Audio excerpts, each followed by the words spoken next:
Kia mai tātou. I'll bring our meeting to order. I'd like to begin by asking Councillor O'Brien to open us with karakia. Aotira, morena tātou. Nei rā amihi ki a koutou e te hunga ko tai mai nei I hunga tēnei kaupapa tēnei rā o tira ki a koe tisi koutou katoa. Nau mai hara mai. Maki whakatūwhiri tēnei o tātou hui. Katohi o te tohi anu, katohi o te tohi arangi. I tipu iho, ngā pū, ngā wau, ngā more, ngā pū, ngā wānanga, ngā tauira. A tēnei te kimi no te rapu no I te takitaki, tahuru, no nā arangi tū haa, whakaia ki arite, mūhi, wero, tau mai te mauri, haumi e hui e, tā ki ora tata. Thank you, Councillor. So welcome to members of the committee to the Environment, Energy and Resilience Committee meeting of 7th of August 2025. Welcome to all our staff who are here to support us, and welcome to the members of the public who are in the gallery today and any people watching online. I have a couple of meeting notices. The first is that Council and Standing Committee meetings are live streamed on the Council's website and YouTube channel. So public gallery attendees, your presence implies your consent to be broadcast. Further information about live streaming protocols can be found on our website. Health and safety, in case of an emergency, follow the building wardens to the nearest exit. The meeting point is across the road at Peace Park. And just to mention that bathroom facilities are located opposite the Chamber's foyer entrance out there. I have some apologies for today. I have apologies from Mayor Luca, from Councillor James and Councillor Dennis. And I have a message from the Mayor. He says, I've given my apologies for this final Environment, Energy and Resilience Committee meeting and entrust the meeting to Deputy Chair Nandor Tantos, who shares my concern for the environment. As this meeting commences, I will be on an expedition to Auckland for a meeting with the Minister of Health, Simeon Brown. The meeting was organised long ago and its primary purpose is to plead with him not to take New Zealand down the American healthcare path. I would like to take this opportunity to acknowledge that this is the last meeting of the Environment, Energy and Resilience Committee for this triennium, and I thank the members and staff for their work over the past 3 years. And as Deputy Chair, I'd like to echo that you know, it's our last meeting, and I think we've done a lot of work over the triennium, so thank you to members and staff. So can I have a mover and a seconder for those apologies? So Deputy Mayor Immink and Councillor Isles. Oh, sorry. Oh, this is for the apology. Those in favour say aye. Opposed, carried. Thank you, everyone. Are there any acknowledgements or tributes from council members? Lainey. Thank you, Mr. Chair. I'd just like to acknowledge the efforts of those involved in the response to last week's heavy weather event. Obviously, there was localised flooding in our district, but also in our neighbouring districts. And as the General Manager responsible for our council emergency response, I just want to acknowledge the incredible care and efforts that were put in by our team. And fortunately, there were no very extreme outcomes for us, but it was really great to see that we are well prepared and that we are building our resilience. So thank you. Yes, thank you for that. And I mean, I think we've got a great emergency management team here, and the communication was really excellent too. So thank you for that. Councillor Rangioho. Kia ora. So I'd like to acknowledge the maraes that actually opened up when there was a cutout between Opo, Tiki and Whakatane. So that's one of the ones I need to acknowledge because they contacted me, live stream it. Yeah. But the other part that was raised also in terms of, which is appropriate to bring up in our thinking ahead, is while our marae developments look at different energies or using solar power, it's sometimes unfortunate when it actually gets lost under the floods as well. So that's another thinking that our whānau will go away with around what does building in the future look like in terms of these climate change. So I acknowledge Pippa Hudson for touching base with that bits of information from her community. Yeah. Thank you for that. And I have one last one I'd like to add, which is a celebration of Mitch Rees, who raced in the Isle of Man TT and was the 5th fastest first newcomer to ever race in the race. And if you've ever watched the Isle of Man TT, it's an incredible thing. So I just want to acknowledge that effort. Councillor Boynton. I just want to also acknowledge the Baywide Community Law, who had their 20 years celebration this week, and just the incredible amount of mahi that they do in supporting many of our iwi and social organisations. They do a lot of work in helping whānau navigate Māori land court issues. And also particularly when it comes to family court and being able to support whānau through social services or through assistance, particularly those who don't have access to lawyers or don't necessarily want to go through the way of courts, and they've been providing that service here in Whakatane and across Tauranga. They also have a very extensive online resource that many organisations and people use to help them navigate legal issues. So I just wanted to acknowledge the 20-year celebration of Baywide Community Law. Thank you. Thank you, Councillor. Tautoko that. So that's all of the acknowledgements and tributes. Do we have any conflicts of interest on the business before us today? No. That's no. We have no public participation. So we'll move now to the confirmation of minutes. Refer to page 8 of your agenda. The motion is that the minutes of the Environment, Energy and Resilience Committee meeting held on Thursday the 22nd of May be confirmed as true and correct records. Could I have a mover for that? That was Councillor Jukes. And can't take Councillor Isles. So I'll take Deputy Mayor Immink as a seconder. Are there any items on there to be any issues with the minutes that anyone wants to raise? I'll take that as a no. So those in favour say aye. Aye. Opposed? Carried. Thank you, everyone. So now we move to our reports on the agenda today. The first is the January to June 2025 6-month climate change report. I refer to pages 9 to 15 of the agenda, and we'll hear from Lainey and Georgia on this item. Oh, and Lou, thank you.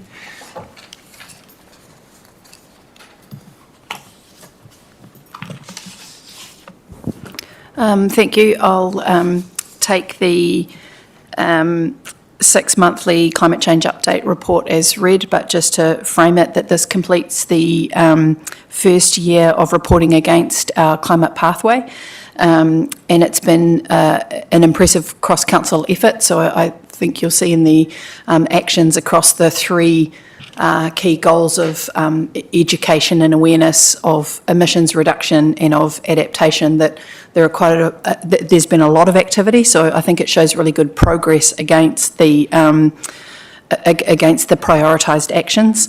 And in the next few months, we will review those priority actions and prioritise a next tranche to get moving with. On the basis of, you know, where the kind of low-hanging fruit, where the easy wins are, and where we can have most impact. So that's what's coming next up. And George has done a great job of leading the coordination of this work. So again, just kind of pointing to that real sort of drawing across the different parts of the business. But over to you, Georgia, for key takeaways. Thanks. So the key takeaways is our large success in the solar space. We've now got 5 sites being approved, contracted and being installed at the moment, with the dog pound as of Friday last week switched on and now generating solar, which is awesome. We have also had the internal climate change policy updated, which guides how we do our actions internally at council. And we have had a new carbon accountant selected and pretty much finished now, which will allow us to better monitor our emissions as we go throughout the year. So on the emissions, we did want councillors to be aware of the annual report, which will be coming later in the year, we will have a significant increase in emissions from the past year due to the felling of Valley Road. This released about 2,000 tonnes of carbon, so it'll be a sharp increase. However, the operational emissions look to be largely the same, if not a slight decrease. Over to the Chair for questions. Thank you for that. Questions, Councillor Isles. Thank you, Chair, and thank you, ladies, for that report. Item 4.1, the second to bottom bullet point, the school waste education and paper for trees program delivered at 38 schools in our district. Will we get a report back to council on the success of that and how that's been rolled out? And is that all our schools, or is there still schools that have opted out of that? So that's the solid waste team complete that action. I can absolutely follow up on those points. Councillor, Deputy Mayor Emmink. Thank you, Mr Chair. Good morning, ladies, and thank you for the report. I'm actually just going to follow on from Councillor Isles. So with the 38 schools, the 18 waste management engagements and the 50 community engagements, and I know that this is probably going to be more appropriate for the next report, but they seem like prime opportunities for us to be testing with the community what is your emergency preparedness. Now, I know it's a climate change thing, but can we kind of incorporate in anything going forward a couple of pop-up questions, particularly for the children? Does your family have a family go bag or a run bag? Do you know what to do when you're at school? So somehow can we, have we talked about it is probably the question of clarity, and then what can we do about it going forward?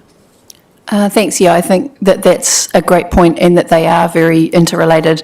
JD is one of our emergency management officers, and he's goes to schools and wider community clubs on just those key messages. And I can get back to you on, I assume that they're linking up already, but you're right, both opportunities should be covering both of those key points that are interrelated. So thanks for that. All right, just a supplementary statement. And I bring this up because we're very reliant on the regional council's 2-year survey on community preparedness. Yeah, it's a great I just point. think these, even each school could send a little survey home with all the kids just to ask their parents, and if they only get 40% response, that's 40% more that we know about. Thank you. Thank you. I think that's a really important point. Other questions? Okay, I have a couple myself. The first one is, and thank you for the report, it's very helpful. Just understanding the effect of the forestry or the felling of the pines on our emissions. So I'm assuming it's not, because they're fairly mature, they're not taking up a lot of carbon. So it's not that, it's that we're releasing carbon by felling them. Does the end use of that wood make any difference to how that's calculated? Yeah, you're getting into an interesting aspect of reporting, and it happens at the national level as well. So gross emissions are what we are producing in here at the council, and I'm just sort of pushing Georgia to go back to the auditor and make sure that the gross emissions are really clear, because they're not skyrocketing. Yeah. Net emissions are when you include, it's called LULUCF, it's the land use and land use change in forestry, and that can be when trees are young, that shows as emissions removals, and when trees are old, far less so. And then at the moment that trees are felled, it shows as the sink that was. So when you look at our national emissions through forestry planting cycles, it does this jig-jag. And so nationally, they're running some kind of smoothing models, but as a small council, that stuff's complex and we don't do that. So we just acknowledge that the year of fouling has a big impact on our net emissions, but I want to try and promote the gross emissions.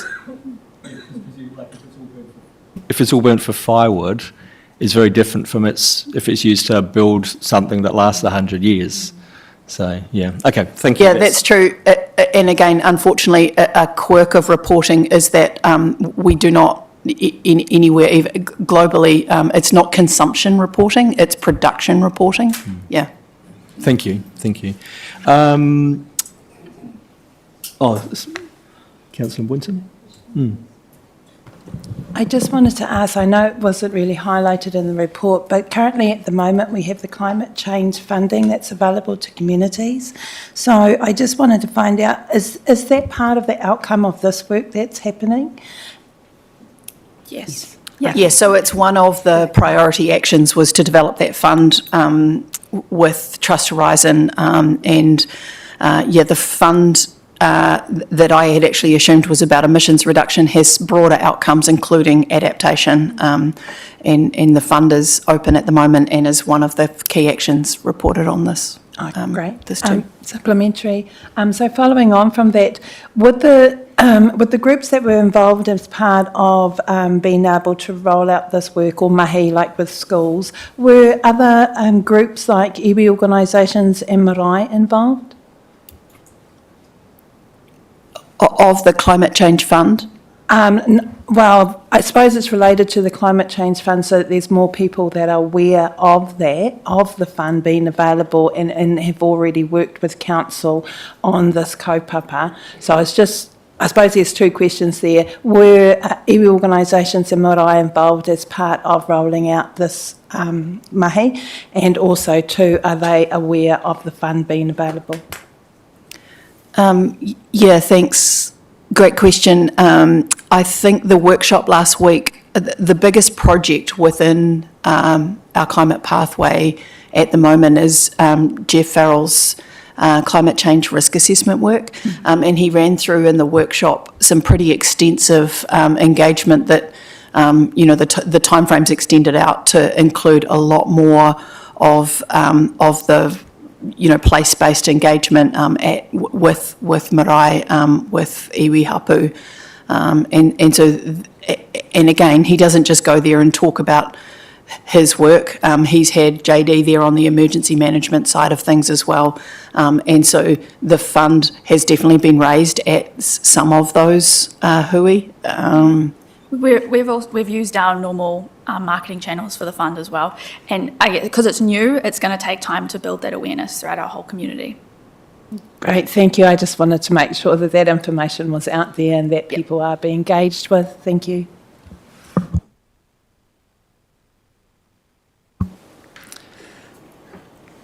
Just moving to page 11 of the report. So our goal too is we've prioritised a just transition to low emissions. And I'm just wondering, how do we conceptualise the just part of just transmissions? Because we've got a lot of stuff there which are about reducing our in-house emissions. What does just transition means for us as an organisation? Yeah, it's a great point. When I first reviewed it, I suggested cutting out that line, and Georgia went, "No, it's the title of the."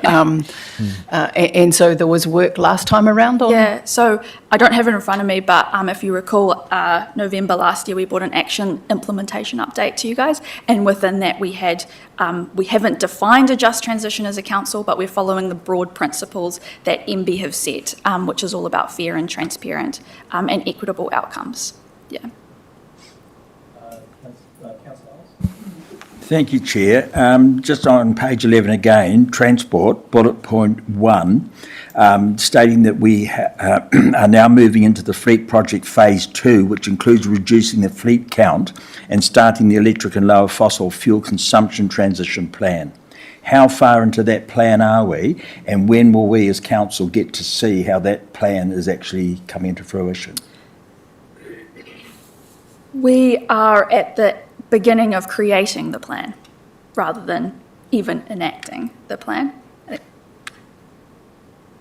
Okay, so that's not likely to come forward in the foreseeable future, is that right?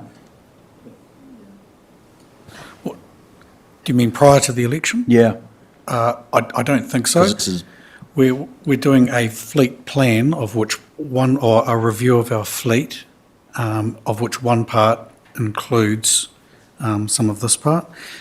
So the fleet review is looking at fleet usage across the various departments, our various policies about when they can and can't be used, where they're stored, all that sort of stuff. So one part of the fleet review is this bit.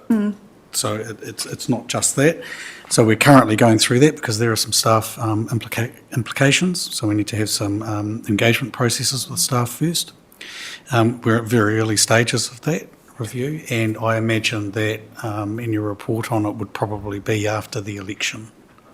Thank you. Supplementary from me. Would that mean that report would come back to this committee? Can I respond to that? Yep. Right. I suspect any significant changes to the fleet as a whole in terms of any future investments or replacement required will come through in the annual plan process. So the annual plan will be put up to this committee, or if this committee still exists, early in the new triennium, there'll be a budget coming up before Christmas, which will include specifics around what investment is required for the fleet. No, thank you for that. It's just that something that we want to keep our lens over. So, yeah, interesting to see how it's going to proceed. Thank you. Have a... No, okay.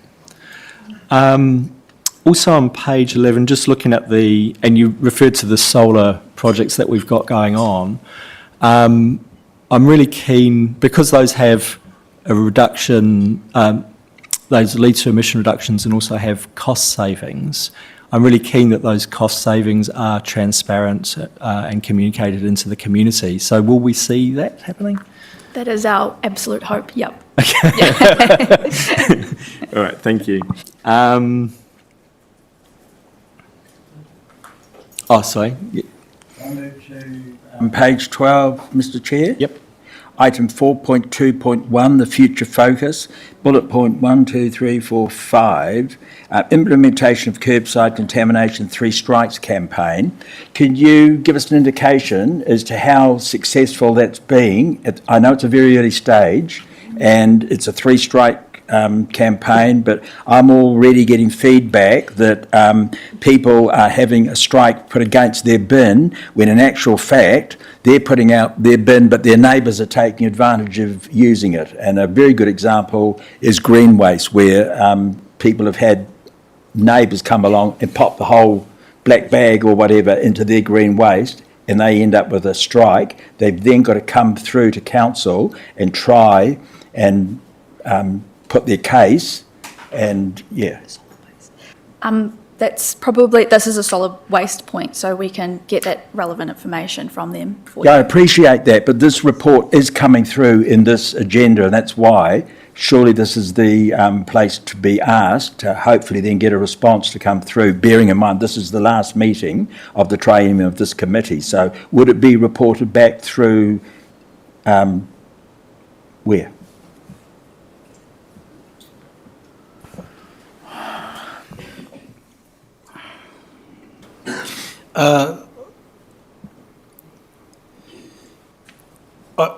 Is the best way to approach that is that we check in with the waste team and circulate some information to councillors. I actually think the most appropriate process, though, councillor, is if people are experiencing that problem, then they should go through the RFS process, and then those can be collated all in one place and dealt with, because it's quite possible it's repeat offenders in the same place, but we need that information. Yep. So that's probably the most appropriate avenue for residents to follow. Yep. But if councillors are interested, we can do some information gathering on that. I hope you can appreciate, Lou and Georgia aren't the waste team. Yep. And maybe circulate just some broader information to councillors as well. Is that okay? Thank you. Supplementary, if I may, this particular lady has done exactly that. She's gone through the RFS, but again, it's something that they're very strict on what they put into their waste, and to have that, then to have to try and defend your stance, it's a bit hard to prove, isn't it?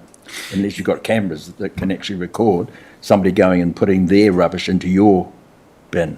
Yeah. Anyway, I'll take that one on board. The other one, Chair, if I may, the Murupara Community Recycling Workshop that we had up in Murupara earlier in July, unfortunately was not well attended by the public, but man, oh man, what a presentation that was.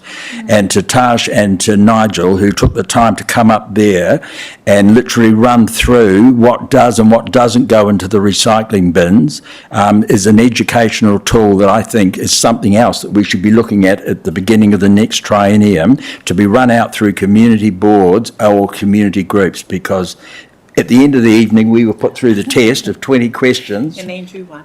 Well, yeah, but I got one wrong, and that was the compostables, which of course is the kitchen waste, and I said can go in the green waste, which of course is a big no-no. But yeah, it was certainly a refresher, and a little bit like earlier with regards the climate issue, we're doing it through schools, and you know, when we introduced recycling through the schools was the best way of getting the topic home to mum and dad or caregivers and what have you. So yeah. Yep, Lynn. Just through the chair, thank you, Councillor Riles. Can I just clarify, would you like us to take away as an action point to follow up with the waste team to schedule a follow-up workshop, a repeat workshop, or? Most definitely, but as I said, to roll it out across the whole district, because they were so passionate putting this together. They had some prize packages there as well, and yeah, they invite you to bring along items that you may question, which are soft plastics, and they'll tell you once again, if you can crumble it in your hand, it is not recyclable, it goes to landfill. All these sorts of things that, you know, questions that we have or concerns we have, which again leads to contamination. And a very good example was the contamination in the green waste that we process here. Unfortunately, the contamination was so great, we as a council, we paid 140 odd thousand because we had to put, it was not acceptable by the composting contractors, had to go to landfill. So that's a hell of a rate or waste. So just noting, obviously engagement is a huge drain on resource. What we can do is go and talk to the waste team around what is already included in terms of education in their waste minimisation plan, and come back to you with what is already being considered and whether or not there are opportunities to do repeat educational events in other places as well. I appreciate that, Lainey. Too much further, just because this is a conversation for the waste team. And so if we could focus on this report, I think it's helpful comments, and there'll be some actions that come out of it, but that's really a conversation that he's having with the waste team. So Yeah, but that's what I'm saying. These reports, well, these come through to this committee. So Yep. if you don't raise it now, Yep. where's the opportunity to raise it at any other level? There's not well, really. we do get reports from the waste team quite regularly. Yeah, we do, but they come also to this committee. So it's a point that I've raised out of this Yeah. agenda. No, thank you, Councillor. Also on page 12, just in terms of the procurement policy principles and systems need to be embedded within the operating practices. I was just wondering what the time frame for that would be. Like how long will that take to roll through and actually start to show some results? Can I respond to that one Please. as well? So I am a member of the Procurement and Assessment Panel, which was recently set up upon adoption of this policy. So I can say with some confidence that it is already happening, and we're already seeing some real advancements in our rigour for ensuring that our policy practices are being delivered upon. So the broader outcomes elements, the environmental considerations in how we procure is already happening, and I suspect Ingrid and her team will be bringing a report back on how the policy is being enacted within the next 6 to 12 months. Councillor Boynton? Just a question in general with regards to the development of the risk assessment, but also to the report that identifies what the council is doing as an organisation. Would it be helpful that the way that information is collated is also developed possibly as a template for our other local organisations to look at if they are looking at improving their climate change adaptation as a form of resource? Just a question. Yeah, I think that's a great point. Jeff's actually online today for the next climate change risk assessment because he has been quite crook since the workshop last week, and he unfortunately missed adaptation hui that he helped organise, and I went along to that and learnt some tools being developed by ClimateWise for I'm keen to look at them for our use internally. The point is really for SMEs, for small businesses to pick up and run with adaptation plans, and it's all of a super nice online interactive that, I'll certainly be following up with Jeff on how we can support our communities in the risk assessments that and adaptation planning that they need. That's great to hear, particularly with this information that's being released today to our communities, and being able to have resource available, or direction to a resource in which they can themselves start having work on, because obviously it's not always going to be left up to council to come up for the solutions of those particular organisations. But, it's great that this work is done. And aroha mai, Jeff, so sorry that hopefully it wasn't us that drained you so much that got you sick. But it just acknowledges the mahi that's been done and how helpful it's going to be for the rest of our community. Thank you.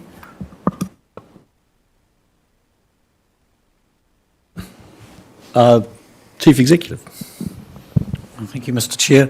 I've just been pondering Councillor Isles' questions about waste and been thinking, this report, well, the climate strategy does span the entire organisation, and if we were to have staff available to answer on every dimension of the strategy, we'd probably need about 30 staff sitting here in the room. But what I was thinking is if in the future councillors do have specific questions and know them ahead of the council meeting, if you flick us an email, we can arrange for particular staff who are specialists in that area, like Nigel, to be in the meeting and respond to those questions. Thank you. I think that's a helpful suggestion. Any other questions of clarification on this report? It looks like no. So I'll just move to our the resolution that the Environment, Energy and Resilience Committee receive the January to June 2025 6-month climate change report. Moved Tony Boynton, Councillor Boynton, seconded Councillor Isles. Those in favour say, any debate? Those in favour say aye. Aye. Opposed? Carried. Thank you. And thank you very much for that report. It was really helpful. Good piece of work.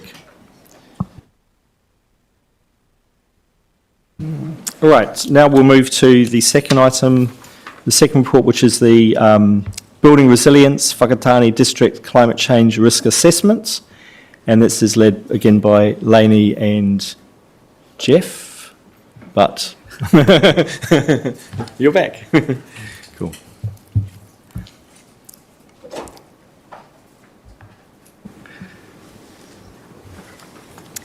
Thank you. Yeah, again, I just want to acknowledge the huge amount of work that's gone into the climate change risk assessment report that you have. It's, as I just mentioned, coming off the last item, I think this is by far the most significant delivery piece that we have, both in that kind of goal one around education and enabling people to have the background understanding they need, and around goal 3 in adapting to climate change. This is the sort of underpinning piece for that. Jeff's run through in the workshop last week the extensive risk analysis work he's done in terms of workshops with around 900 people, over 50 hui, where they've come up with identification of over 200 sectoral-based risks and over 500 place-based risks, and they've done that through a range of modelling data sets, so a range of likely scenarios across 10 different data sets, and has delivered, consistent with the project plan that you approved here at EER 2 years ago, the report that is in front of you now in draft format, ready for publication and use.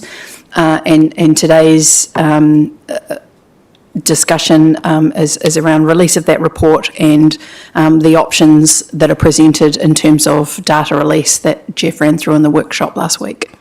Thank you. Thank you. And so I didn't welcome you, Steve, to the table. Welcome. So any questions of clarification on that report? Councillor Boynton? Just a statement, really, just to reiterate just how thorough and well done the engagement had been and the feedback that we heard through the workshop last week around the information that was shared by our communities, acknowledged and also incorporated as part of this. And it's such important mahi, and also the consideration taken around making sure that our communities and public are looked after in the way they receive this information is a really important aspect, as well as all to be able to value the work that has been done and make sure that we can utilise it the best way possible.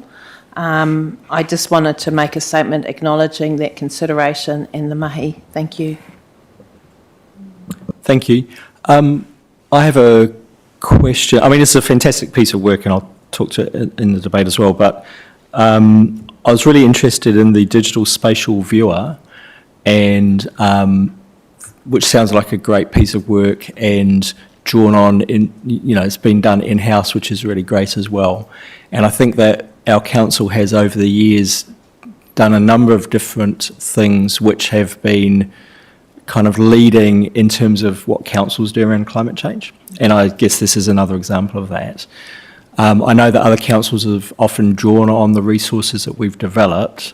And so I was just wondering if this has that same potential to be of benefit to broader local government sector?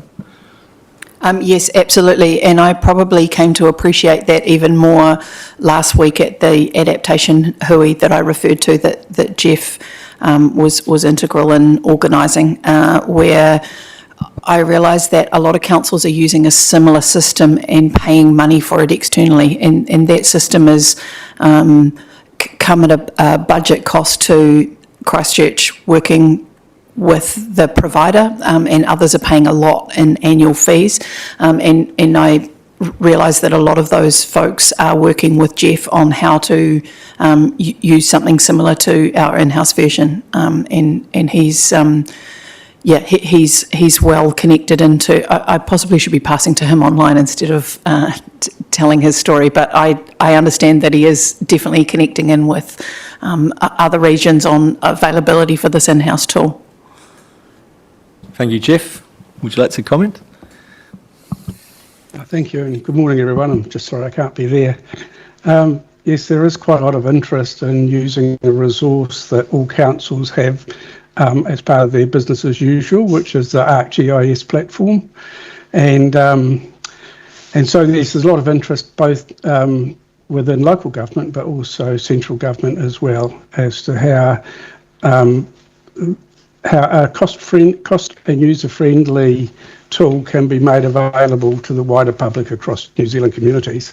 And local government seems to be, at this point, the venue that's driving that change. We'd like to see the Climate Change Commission pick it up. They're responsible for the next National Climate Change Risk Assessment, and it would seem to me to be appropriate for it to be housed there, because it will then ensure consistent evaluation and reporting of climate risks across New Zealand that can be then fed vertically up into a national report.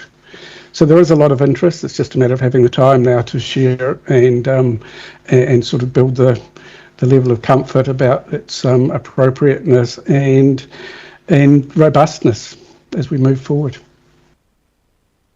Thank you. It's a great piece of work. Thank you very much.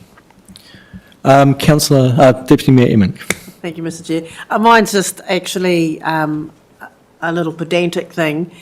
I'm just looking at on page 39. Our population there stated as 37,149. I've seen our population stated as 38,200, 38,800, it's just a little consistency thing if we can just be aware of, yeah. Thank you. Thank you. Any other, Councillor Ons? Thank you, Chair. Again, just referring back to that public excluded workshop that we had last week and the way that it feeds into this report, and a lot of the information was historical information and also as a result of consultation with communities right across the district. And there were so many valid points that were raised in that. When are we likely to see that being shared amongst those communities? It's a report. That's the recommendation today, is to release the report today, and the preferred option one that we discussed last week was release of the online viewer in a staged campaign. So internally, we're seeking your approval in principle to release that internally and roll out an external campaign by the end of calendar year. Okay, so that any concerns that we had raised during that public excluded will be addressed, so that if there's any points that could be used as libelous or against the report, will they sort of be Yes, counteracted? Chair. There was quite a rich discussion last week around disclaimers and how it would be framed up in terms of how the information should be used, and the fact that, you know, the intention is this is to inform people, not to advise people. So that will be done quite carefully in the communications. Okay, that was my main concern. Thank you. Oh, okay. Probably is on page 205, to be honest. Inside of that, it's just before the paragraph before budgets. And as the engagement with tangata whenua, inside of that, but we have made substantial iwi and hapu engagement progress over the last couple of months, but not to the stage of being able to report meaningfully on the risk identified by them. So I know that the engagement with our community was powerful in Muripara, you know, and in Waiohau at the Marais. A lot of information put in there, and it's going to be exciting to see the feedback because they always ask. There's follow-up from Andrew. But in terms of the engagement with hapu and with the iwi, in this particular paragraph, so when would that be reported on? Because we can do the community engagement, but we also need the lens of the relationship between our members working alongside the iwi. There's been an input, but it's not to be reported till. When can we see that report? Yeah, I understand that the engagement is not complete, but I'll hand over to Jeff for where we do have, where we're at in that area. Thanks for the question. At the moment, we've only had some preliminary engagement with particularly Ngāi Tūhoe, and so I've asked if we can sort of delay engaging further until they've worked through a couple of issues. We've had some excellent engagement, as you've raised, with a number of other hapu and other iwi across the district, but it's just not completed yet. And so, as you'll be aware, climate change does have a significant impact on Māori, you know, where they live, and also where Māori own a lot of land is in the primary sector, and that will be hugely impacted by climate change. And so there are some unique things that we need to work through at a hapu level, and we just need some additional time to do that. Thank you, Jeff. Thank you. Councillor Puller. Well, thank you, Chair. Question for Jeff, really. Do we, and I mean WDC, do we invoice people for this information that we're sharing, or is it all just shared around? There's value in that, I think. Yes, it's a public document, and so the information is available free of charge. I should add, though, that it's a bit of a reciprocal arrangement, because for the sector workshops we had 80-odd experts in the room who gave their time at no cost to attend and provide the expert advice. and then that was reproduced when the ratings were carried out of the various sectors. Again, we weren't charged for that, and so it's a bit of a quid pro quo arrangement. I think if there was a desire for more detailed analysis, then that would be on a chargeback basis. But the release of the Climate Change Risk Assessment Report is a public document and would be available free of charge to everybody. Thank you. Councillor Boynton?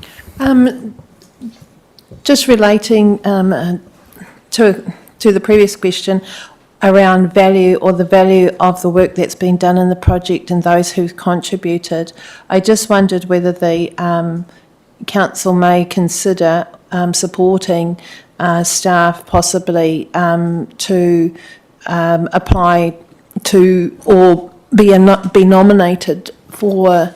There are a range of awards that are available within the local government sector, and the project itself, particularly its value, but it also will help to promote the value of the resource and get it wider known throughout the local government sector, and also in a way acknowledge its value and be able to be utilised by Whakatane District Council as a means of attracting other support in the future for projects that may fall out of this or work that needs to be done because of this work.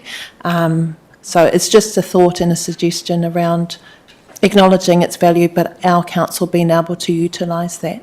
Thank you. Through the chair, can I just make a note that we as a team will follow up as an action point to see what might be available in terms of those awards, because I think it's an excellent point. Thank you.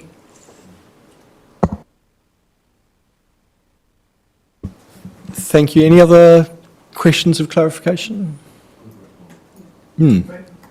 I'll move to the motions then, which are that the Building Resilience Whakatane District Climate Change Risk Assessment Report be received, that the Tonkin and Taylor authored Whakatane District Climate Change Risk Assessment Te Pūrongo Aromatawai Tūraru Huringa Āhuarangi o Whakatane report be received, and that the Environment, Energy and Resilience Committee approve the staged release of risk assessment data through the online viewer according to the indicative timeline as per the report.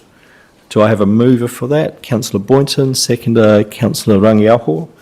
I'll now open for debate.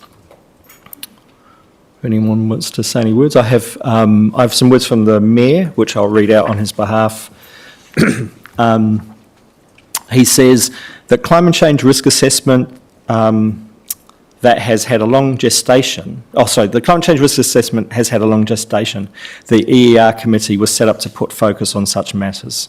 As someone who has been studying the science of climate change for most of my professional life, the decision is straightforward, full disclosure. But there are important caveats. A science puzzle is put together one piece at a time. Data is gathered gradually and painstakingly, and evidence accumulates. Theories are propounded, some survive and others don't. The climate puzzle has been clear for some time, and today the scientific consensus that humans are altering the climate for the worst is 100% among climate scientists. We are clearly heading down the wrong path, and we must turn back, but we are not, or at least not fast enough. The starting point for the CCRA are the IPCC scenarios. The IPCC is a highly conservative organisation that distills an immense body of scientific research for policymakers and the public. There is, however, a long lag time. The very latest science suggests things are worse than we thought and are degrading faster than we thought. I'm not in favour of sugarcoating things. People need to be aware of the risks. Council is presenting current knowledge, recognising the limitations of this knowledge and understanding. This is what we have to work with today. As new information comes to light, we will make adjustments. If I may, Mr. Chair. Councillor. Just to acknowledge Jeff and your team. Thank you for this. It's a huge amount of work, and it's appreciated by those of us, especially those of us out on the plains. As far as engagement with iwi, JD and his team have reached out. They have talked to our marae along the Taiki, who are especially prone to this climate change risks, and others along there. So they're doing some good work. Looking forward to working with them again as far as some retreat plans for those of us in Te Tiko. I mean, Maratai and Ishkam have those plans embedded, and with the help of you guys. So just to say thank you for that, and I look forward to working with you guys in the future with my runanga e toa. Ngā me. Thank you, Councillor Jukes. Thank you, Councillor O'Brien, for those nice words to the team. So I would just like to say thanks to the team, but also that I support option 1, and the main reason is that it results in better informed decision making for our whole district, and I also support the stage timeline there on page 20. So thank you. Thank you, Councillor. Yes, just to confirm, I support the preferred option 1, and also support the staged process as well. And again, acknowledging the mahi that is done.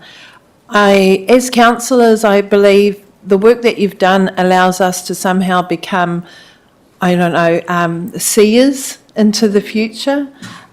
We have the ability to be able to understand what those impacts are going to be on our communities, but also to the cost that's going to be involved. And as we've seen recently with the recent floods here locally, but also across the Mutu, how more frequent that these incidents are going to be. It's going to be part of everyday life, in a sense, for our communities in the future. We also need to get to grips with those costs, how it impacts on our future planning with spatial planning. Where are our communities going to be best safe in the future? How well are we going to be resourced to be able to mitigate the effects? And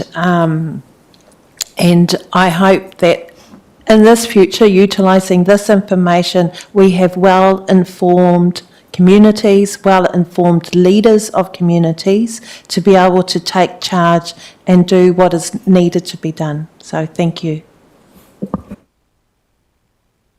Deputy Mayor Emmink. Thank you, Mr. Chair. Thanks very much, Jeff, and to Georgia and Lou and Stephen and the team behind it, because it's actually been a long time coming. Sometimes I worry that we put so much on paper that the messaging for the community might get lost. So while the report has got a huge amount of data and rationale, we want to be careful not to fearmonger the community when we go out to the community to give some analysis of the actions that we've achieved so far and kind of where we want to go forward. So it's really just kind of we always talk about communications and messaging for the wider community, and while this is a great foundation that's come from a few years' evolution, when we're reporting it to the community, we just need to explain it so an 8-year-old might be able to grasp it. Thank you. Councillor Isles. Thank you, Chair. I certainly support option 1, and it will be great to see it out, especially in our rural communities and our satellite towns. But I would like to think as well that we haven't overlooked, or we don't disregard, the emergency management that has been or is due for an update across our communities. It was initiated, some trienniums ago now, but there hasn't been the regular updating. And a lot of this information that's coming out of this report is quite relevant to where we are at in some of our communities. So, yeah, can that be given a priority? Thank you, Councillor. Councillor Rangiohom. I'll be supporting the preferred option. But in saying that, I'm going to look at the chemicals. Jeff was really over there, so he doesn't have to see my back. I need to say thank you, Jeff, to you and Jim for making your engagements up in Murupara and in our community has been really calming with you two inside of there with the team. And there's been some great responses, so I'd really like to thank you and the team for that. If this is our last EER for this term, this will be my last farewell to say hooray to you guys, and and it's been really great working with you guys. So thank you, Jeff. And Steve. Hey, Steve. Hey. But there's a team of you for all in that water sector, the Three Waters team, the whole lot of you. So thank you, fellas. I'll say a couple of words as well. I first stood for council in 2016, and climate change was probably the biggest reason why, because I didn't see climate change as visible as an issue on our website or in our literature. And I know there was work going on, but it was not explicit. And the two things really concerned me. One was to see us reducing our emissions, and the other one was to make the risks of climate change really visible in our community. And we've struggled to do that because the information hasn't really been easily available. And so I think this is a huge milestone, this piece of work, because what we have is input from huge numbers of people bringing enormous expertise, and we have a really granular picture of the real climate risks in our community. And I think it's just a phenomenal piece of work, and we can't overestimate how important that is for us as a council, because the kind of decisions that we make to future-proof our district and the decisions that people in our communities make are able to make based on having really clear, strong, solid information, robust information about what the risks are. So I really, we're so lucky. We've had enormous expertise in our district, in our organisation. People like Jeff, the whole team. We've had people who've left, people who've come, and we just keep moving forward with this incredibly important body of work, which is addressing the most significant challenge facing humanity today. And so my hat's off to everyone who's been involved, because it's a phenomenal piece of work. And with that, I'll move us to a vote. Those in favour. I did read the resolution, and we're looking at option 1, which is to release that information in a staggered way, but in an unrestricted way to the community. Those in favour say aye. Aye. Opposed? And that's unanimous. That's carried. Thank you, everyone, and thank you to the crew.